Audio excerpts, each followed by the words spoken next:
லூக்கா 6வது அதிகாரம் 44வது வசனம் இப்படியாக சொல்கிறது, அந்தந்த மரம் அதனதன் கனியினால் அறியப்படும்.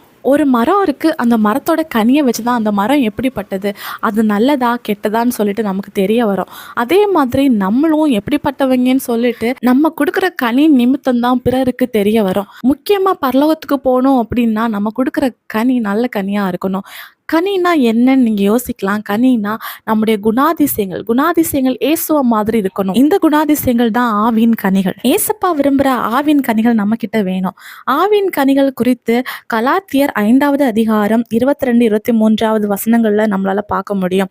ஆவின் கனி என்னன்னா அன்பு, சந்தோஷம், சமாதானம், நீடிய பொறுமை, தயவு, நற்குணம், விசுவாசம், சாந்தம், இச்சையடக்கம். இந்த குணாதிசயங்களை நம்ம வெளிப்படுத்தும் போது அவருடைய பிள்ளைகள், அதாவது ஆண்டவருடைய பிள்ளைகள் சொல்லிட்டு நம்ம அறியப்படுவோம். இந்த ஆவின் கனிகளை நம்ம வெளிப்படுத்துவதற்கு நம்மளை அர்ப்பணிக்கும் போது ஏசப்பா நமக்கு உதவி செய்வாங்க. நம்மளும் ஆவின் கனிகளை கொண்டவங்களா இந்த சமுதாயத்துல நம்ம வாழ நம்மளை அர்ப்பணித்து செயல்படுவோம். ஏசப்பா உங்களை ஆசீர்வதிப்பாராக. இயேசு கிறிஸ்துவின் நாமத்தில் ஆமென்.